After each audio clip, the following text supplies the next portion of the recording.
के पास हाल ही में कंपनी के चौथी तिमाही के नतीजे आए और नतीजे मिले जुले रहे। मुनाफा 5% बढ़ा, इनकम भी 12% बढ़ी, लेकिन मार्जिन पर प्रेशर दिखा। कंपनी के सीईओ संजय कुमार गुप्ता हमारे साथ इस वक्त शो में जुड़ रहे हैं। Mister Gupta, good afternoon. पहले तो ये बताएं सर, मुनाफा बढ़ा है, इनकम भी बढ़ी, बट मार्जिन पर प्रेशर है। क्या ये रॉ मटेरियल कॉस्ट के बढ़ने की वजह से हुआ और आप पास ऑन नहीं कर पाए? क्या खास वजह रही? मार्जिन में क्यों गिरावट देखने को मिली इस बार? एक्चुअली जैसा कि मैंने लास्ट क्वार्टर में भी बताया था कि नॉर्मली कुछ स्पेसिफिक रीजन हमारे कंपनी के साथ रहे।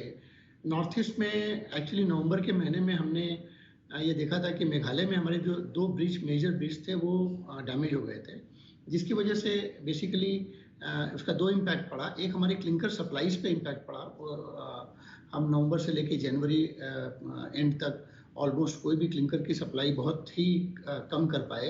अपनी जितनी ग्राइंडिंग यूनिट, हमारी दो ग्राइंडिंग यूनिट्स गुवाहाटी और एक सिलीगुड़ी में है, सो उसमें एक क्लिंकर की सप्लाई की प्रॉब्लम रही, जिससे कि वॉल्यूम पे इम्पैक्ट पड़ा। सो ओवरऑल आप हमारा वॉल्यूम भी फुल ईयर का देखें अगर, तो वो भी करीब 8-9% गिरा हुआ है।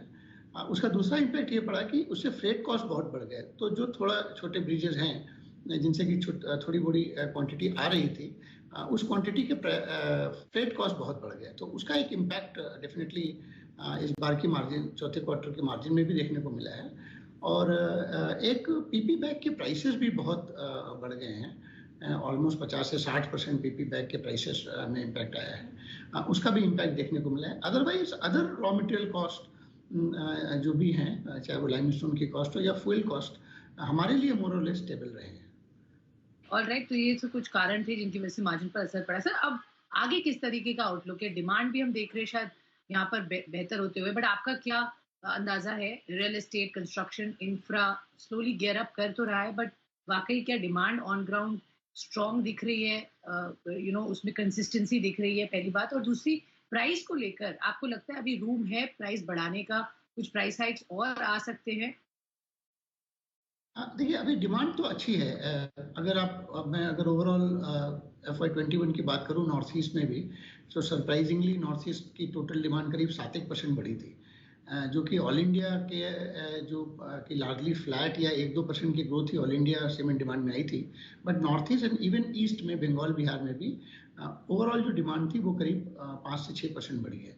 सो डिमांड का और इसका सो लार्जली डिमांड जो है वो रिटेल सेगमेंट से, रूरल रिटेल सेगमेंट से, रिटेल सेगमेंट से ज़्यादा थी, जिसमें कि ट्रेड सेगमेंट ज़्यादा इंपॉर्टेंट है। उसमें जैसे प्रधानमंत्री आवास योजना है या और भी जो गवर्नमेंट प्रोजेक्ट्स हैं जो लार्जली रिटेल रिलेटेड हैं, उनका इम्पैक्ट था।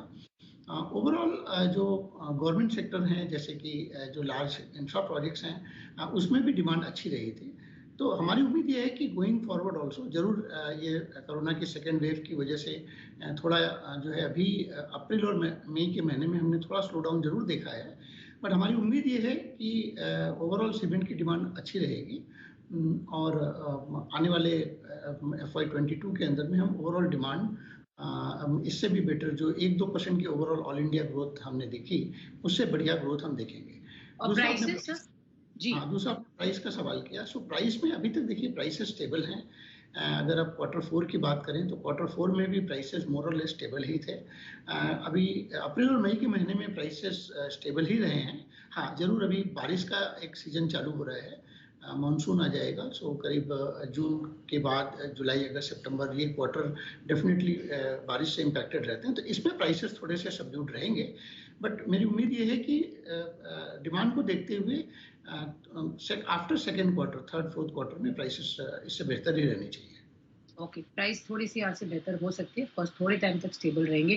फाइनल सवाल सर, मैं जानना चाहूंगी आपकी टोटल सीमेंट ग्राइंडिंग कैपेसिटी क्या है एट प्रेजेंट? और हमने जब लास्ट टाइम भी कपल ऑफ टाइम्स बात किया, आपने कहा आप बियॉन्ड ईस्ट भी मार्केट्स को टैप करना चाह रहे हैं, बढ़ाना चाह रहे हैं वहां पर अपनी प्रेजेंस। तो क्या कैपेक्स और एक्सपेंशन प्लान्स हैं? देखिए, जैसे हमने पहले भी बताया कि हमारी एक ग्राइंडिंग यूनिट जो सिलीगुड़ी की थी वो चालू हो गई है। वो हमने करीब 16 जनवरी के आसपास चालू करी है। उसमें इनिशियली हमारे Q4 में फरवरी और मार्च में थोड़ी टीथिंग प्रॉब्लम थी, बट अब वो रिजॉल्व हो गई है। वो ग्राइंडिंग यूनिट फुल्ली ऑपरेशनल है।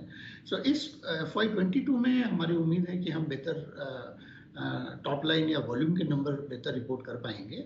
और एज पर ये इस बात का है कि हमारी जो पहुंच है वो अभी तक कहाँ है। हम लोग नॉर्थ ईस्ट में तो डेफिनेटली एक डोमिनेंट प्लेयर हैं और धीरे धीरे हम लोग ईस्ट में भी आ रहे हैं। सो सिलीगुड़ी यूनिट आने से हम लोग बंगाल और बिहार में एक अपना अच्छा प्रेजेंस बना पाएंगे। उसके बाद हमारी जो ये उम्मीद है कि हम लोग एक और 3 मिलियन टन का क्लिंकर प्लांट जो है वो प्लान कर रहे हैं मेघालय में, और एक 12 मेगावाट का WHR प्लांट मेघालय में प्लान हो रहा है। सो वो जो क्लिंकर प्लांट आ जाएगा तो उससे हमारी कैपेसिटी और बूस्टअप होगी।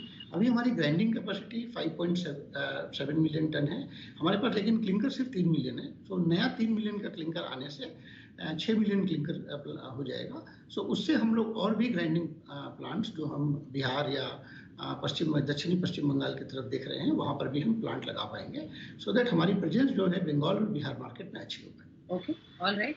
तो ये आपके कुछ एक्सपेंशन प्लान्स हैं जिस तरह से आप बता रहे हो, कैपेसिटी एक्सपैंड भी आप कर रहे हैं। बहुत बहुत शुक्रिया सर हमारे साथ जुड़ने के लिए, हमें समय देने के लिए। तो ये थे स्टार सीमेंट के चेयरमैन CEO हमारे साथ बातचीत करते हुए।